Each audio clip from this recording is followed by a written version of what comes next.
madaxweynaha Burkina Faso Kabtan Ibrahim Traoré ayaa ka badbaaday shirqool afgambi oo lagu doonayay in lagu kharijiyo. Intii Ibrahim Traoré qabtay talada dalkan ku yaala galbeedka Afrika, waxa uu la kulmay ilaa iyo 10 isku day oo lagu doonayay in lagu afgambiyo, naftana lagu dhaafiyo ama lagu dilo.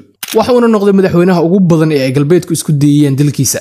Dambiga uu galay Ibrahim Traoré waa inuu ku riyooday Afrika xor ah oo ka madax banaan gumeysiga galbeedka. Afrika iyadoo kheyraadkeeda maamulata, sharafteedana ilaashata. mid ka mid ah isku dayida lagu doonayay khaarijinta Traoré waxa uu ahaa in lacag $5 milyan loo ballan qaaday ilaalada gaarka ah ee madaxweynaha si ay u dilaan Kabtan Traoré. balse ilaalada madaxweynuhu waa ay diideen dalabkaasi, waayna fashiliyeen isku daygaasi dil ayaana ahaa kii 18aad muddadii 3 sano ahayd ee Ibrahim Traoré uu joogay talada dalka Burkina Faso.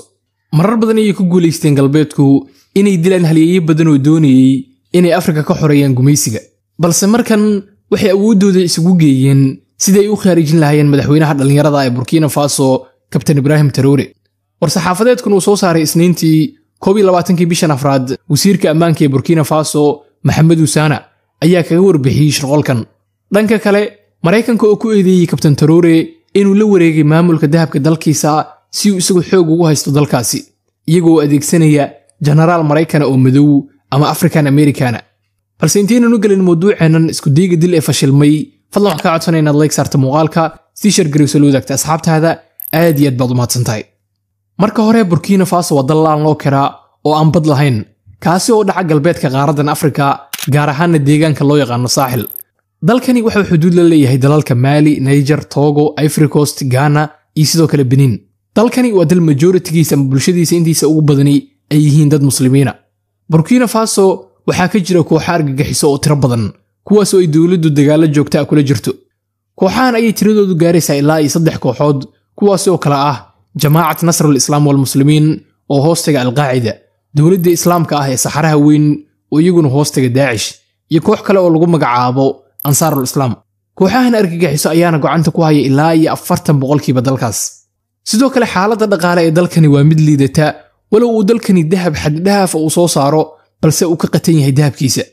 inkasta oo muddadii uu Ibrahim Traoré xilka joogay uu dalkani dib u kabasho samaynayo. sanadkii 2009 ayuu Ibrahim Traoré ku biiray ciidamada, isagoo markaasi ka soo qalinjibiyay jaamacadda kana dhigtay kulliyadda cilmiga dhulka ee loo yaqaan geologiga. sanadkii 2022 ayuu kabtanku afgambi nabadeed kula wareegay talada dalkaasi Burkina Faso, isagoo noqday madaxweynaha ugu da'da yar caalamka. Kabtan Ibrahim isla markiiba dalkiisa wuxuu ka ceyriyay ciidamada gumeystaha Faransiiska, sidoo kalena waxa uu bilaabay mashaariic horumarineed oo aad u waaweyn sida warshado, dhismayaal, beero, laamiye iyo wixii la mida. balse mid ka mid ah mashaariicdaasi waa inuu maamulka dahabka dalkaasi oo markii hore ku jiray gacanta reer galbeedka uu ku soo celiyay gacanta Burkina Faso. sidoo kalena waxa uu sameeyay shirkad ay leedahay Burkina Faso, taasi oo dahabka ku sifayn doonta dalka gudihiisa beddelkii loo dhoofin lahaa dibadda. waana halka ay sartu ka qoruntay ee Ibrahim loo beegsanayo. waxaa jiray nin ka horreeyay Ibrahim Traoré oo lagu magacaabi jiray Kabtan Thomas Sankara oo sidoo kale u dhashay dalka Burkina Faso, kaas oo 80meydii madax ka ahaa dalkaasi. sidoo kale, Thomas Sankara wuxuu ku hanweynaa inuu gumeystaha ka xoreeyo dalkiisa iyo guud ahaan qaaradan Afrika. balse Thomas kama aanu badbaadin dhagartii reer galbeedka oo waa ay dileen. Ibrahimna waxay doonayaan inay mariyaan tubtii ay mariyeen Kabtan Sankara. Isniintii 22 bishan Afraad waxaa TV-ga ka soo muuqday wasiirka ammaanka Burkina Faso Mahamadou Sana. wasiir Sana ayaa sheegay inay ka hortageen shirqool isku day afgambi oo lagu doonayay in xilka looga tuuro Kabtan Traoré. sida uu sheegay Kabtan Mohamed Sana, shirqoolkan fashilmay waxa laga soo abaabulay dalka ay dariska yihiin ee Ivory Coast oo uu madaxweyne ka yahay in lagu magacaabo Alassane Ouattara. Alassane Ouattara waa nin saaxiib aad u dhow ah gumeystaha Faransiiska. qorshaha shirqoolkan waxa uu ahaa in weerar lagu qaado madaxtooyada, halkaasina lagu dilo madaxweynaha, sidoo kalena weerar argagixiso oo tiro badan laga fuliyo daafaha dalka oo dhan, si xaaladda dalku ay meel xun u gaarto, kadibna uu dalku u hoostago qaramada midoobay oo sideenna oo kale maalin walba ay dhahaan beesha caalamka waxaanu ka baryaynaa iyo wixii la mida. sida muuqata, weeraradan argagixisada waxaa ka wada shaqaynayay kooxaha argagixisada iyo sidoo kale reer galbeedka oo adeegsanaya qaybo ka mid ah ciidamada iyo kooxaha argagixisada. wasiir Sana wuxuu intaasi sii raaciyay in maskaxdii soo maleegtay dhagartan ay weli joogto dalka dariska la ah ee Ivory Coast, gaar ahaan caasimadda dalkaas ee magaalada Abidjan. waxuuna farta ku fiiqay labada nin ee kala ah Commander Johnny Kamboure iyo lieutenant cabdiraxmaan baari. dhagartanna waxaa lagu ogaaday oo fashiliyey kadib markii ay dowladdu dhexda ka heshay fariimo ay isweydaarsanayeen taliyayaal ka tirsan ciidamada oo dhagartan qayb ka ahaa iyo madaxda kooxaha argagixisada. fariimahan oo u socday argagixisada ayaa si faahfaahsan loogu qeexay difaacyada ciidamada iyo awoodahooda iyo sidoo kale howlgallada ciidanka iyo xogo muhiim ah oo ku saabsan ciidanka iyo sirahooda. sababta xogahan loogu gudbinayay kooxaha argagixiso ayaa ahayd inuu khasaaro ballaaran soo gaaro shacabka iyo ciidamada si dalku uu xaalad fowda u galo kadibna uu u hoos tago beesha caalamka. kadib fashilka ku yimi shirqoolkan waxaa gacanta lagu soo dhigay tiro badan oo ka mid ah kuwii dhagartan soo maleegay iyo tiro badan oo kale oo looga shakisan yahay inay qayb ka ahaayeen shirqoolka. wasiir Saana ayaa shacabka u sheegay inay isdejiyaan sidoo kalena falal walba oo shaki abuuri kara ay la soo wadaagaan dowladda. madaxweyne Traore waxa uu taageero aad iyo aad u ballaaran ka haystaa shacabka dalkiisa iyo inta badan shucuubta Afrikaanka ah kuwaasoo aad ugu faraxsan inuu jiro mas'uul Afrikaana oo si daacad ugu adeegaya dalkiisa beddelkii uu calooshiisa buuxsan lahaa. dhanka kale mawjadan iska xoreynta gumeystaha waxay aad ugu baahday dalalka dariska la Burkina Faso gaar ahaan qaybo ka mid ah dalalka saaxil sida Mali iyo Niger. labadan dal ayaana sidoo kale waxaa majaraha u haya laba nin oo dhalinyaro ah kuwaasoo iyaguna dalkooda ka cayriyay gumeystaha Faransiiska iyo ciidamadiisaba. Faransiisku waxa uu damcay inuu saddexdan dal hadba u mid cuno sidii saddexdii sac ee libaaxu cidlada ka helay. Faransiiska ayaa damcay inuu dalalkan qabsashadooda u adeegsado dalal kale oo Afrikaana waana dalalka ay dariska yihiin ee la isku dhaho Economic Community of West African States ECOWAS ama ururka dhaqaalaha galbeedka Afrika.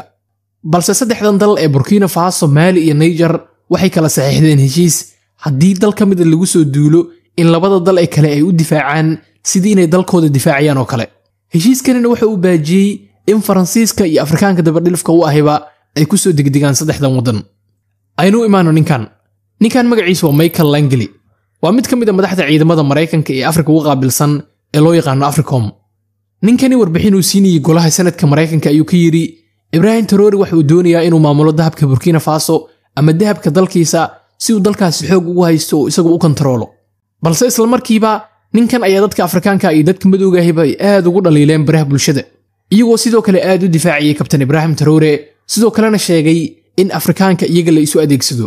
ninkani waa nin Mareykana laakiin madow ah balse waxa loo adeegsanayaa waa nin kale oo madow ah iyo dal Afrikaana waana halkii ay Soomaalidu kaga mahmaahi jirtay lafa maroodi iyaga la isku jabiyaa. oo xataa markii uu gumeystuhu Afrika yimi ee uu gurinayay dadkii uu xooga ku adoonsanayay ma aysan awoodin inay dadkaas xoog iyo orod midna ku soo qabtaan balse waxay u adeegsanayeen kuwo kale oo Afrikaana oo lacag ku qaadanayay si ay u iibsadaan walaalahood. Kabtan Ibrahim Traore intii uu joogo xukunka wadankaasi waxa uu sameeyay horumarro aad iyo aad u tiro badan oo madax Afrikaana oo 10, 20 iyo 30 sano ka badan xukunka joogay aanay weligood samayn. Ibrahim waxa uu dalkiisa ka sameeyay warshado tiro badan waxa uu sameeyay wadooyin cusub halka uu kuwii hore dayactiray waxa uu kor u qaaday wax soo saarka beeraha dalkaasi sidoo kale waxa uu kor u qaaday waxbarashada dalkaasi sidoo kale waxa uu dhisay warshad sifaysa dahabka dalkaasi oo waagii hore loo dhoofin jiray dibadda sidoo kalena waxa uu qabtay waxqabadyo aad iyo aad u tiro badan oo inaan halkan ku soo koobi karin. Kabtan Traore waa nin aan la gaban aragtidiisa iyo fikirkiisa mar uu jawaabayay Macronka Faransiiska oo yiri Afrikaanku waa inay anaga noo mahadceliyaan annaga oo Faransiisa. Kabtan Traore ayaa ugu jawaabay waan ogahay inaad mulxid tahay oo aadan diin haysan balse haddii ay jirto cid aad barido waa inaad gacmaha kor u taagtaa oo adiga iyo awoowayaashaaba aad u ducaysaan Afrika.